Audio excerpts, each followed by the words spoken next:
बाबा विश्वनाथ की नगरी के नाम से मशहूर काशी की पावन भूमि पर कई देवी देवताओं के मंदिरों का भी बहुत ही ज्यादा महत्व माना गया है। इसी क्रम में दुर्गा कुंड क्षेत्र में मां दुर्गा का एक भव्य एवं विशाल मंदिर स्थित है। ये मंदिर काशी के पुरातन मंदिरों में से एक है और इस मंदिर का उल्लेख काशी खंड में भी मिलता है। ये मंदिर वाराणसी कैंट से लगभग 5 किलोमीटर की दूरी पर स्थित है और लाल पत्थरों से बने अति भव्य इस मंदिर के एक तरफ दुर्गा कुंड है और इस कुंड को बाद में नगर पालिका ने फुहारे के रूप में बदल दिया, जो कि अपनी मूल सुंदरता को खो चुका है। इस मंदिर में मां दुर्गा यंत्र के रूप में विराजमान है और इस मंदिर में बाबा भैरवनाथ, देवी लक्ष्मी, मां सरस्वती एवं महाकाली की प्रतिमाएं भी स्थापित है। इस मंदिर का निर्माण 1760 ई में रानी भवानी जी द्वारा करवाया गया था। उस समय मंदिर निर्माण में लगभग 50,000 रुपए की लागत आई थी और मान्यता ये भी है कि शुंभ निशुंभ का वध करने के बाद मां दुर्गा ने थक कर दुर्गा कुंड स्थित मंदिर में विश्राम किया था। दुर्गा कुंड क्षेत्र पहले वनाच्छादित था और इस वन में उस समय काफी संख्या में बंदर विचरण करते थे। धीरे धीरे इस क्षेत्र में आबादी बढ़ने पर पेड़ों के साथ ही बंदरों की संख्या भी घट गई।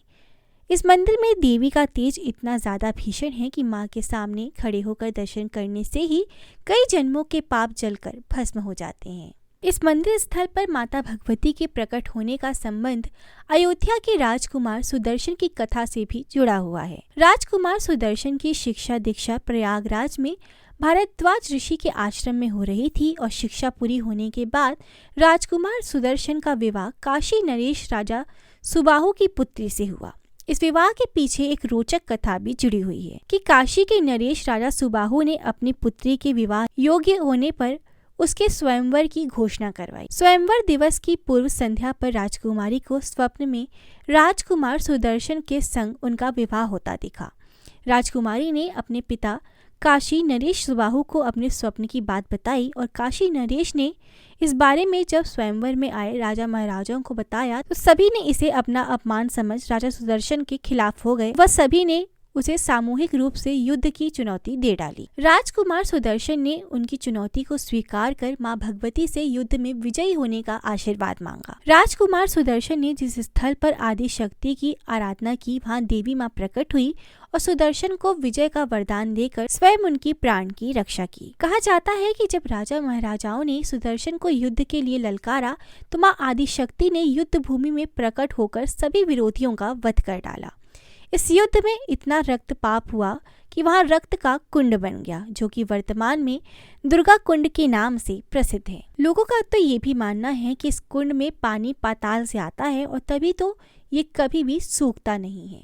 सुदर्शन की रक्षा तथा युद्ध समाप्ति के बाद देवी मां ने काशी नरेश को दर्शन देकर उनकी पुत्री का विवाह राजकुमार सुदर्शन से करने का निर्देश दिया और कहा कि किसी भी युग में इस स्थल पर जो भी मनुष्य सच्चे मन से मेरी आराधना करेगा, मैं उसे साक्षात दर्शन देकर उसकी सभी मनोकामनाएं पूरी करूंगी।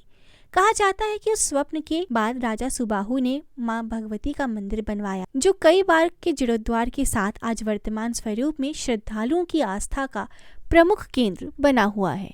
पौराणिक मान्यताओं के अनुसार जिन दिव्य स्थलों पर देवी मां साक्षात प्रकट हुई, वहां मंदिरों में उनकी प्रतिमा स्थापित नहीं की गई है। ऐसे मंदिरों में चिन्ह पूजा का ही विधान माना गया है और ये दुर्गा मंदिर भी इसी श्रेणी में आता है।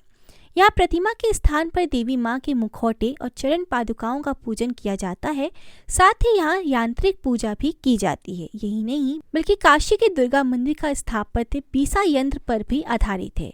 बीसा यंत्र यानी कि 20 कोण वाली यांत्रिक संरचना, जिसके ऊपर मंदिर की आधारशिला रखी गई है। यहाँ मांगलिक कार्य एवं मुंडन इत्यादि भी किए जाते हैं और मंदिर के अंदर हवन कुंड है, जहाँ प्रतिदिन हवन किया जाता है। कुछ लोग यहाँ तंत्र पूजा भी करते हैं और सावन महीने में 1 महीने का बहुत ही मनमोहक मेला भी यहाँ पर लगता है।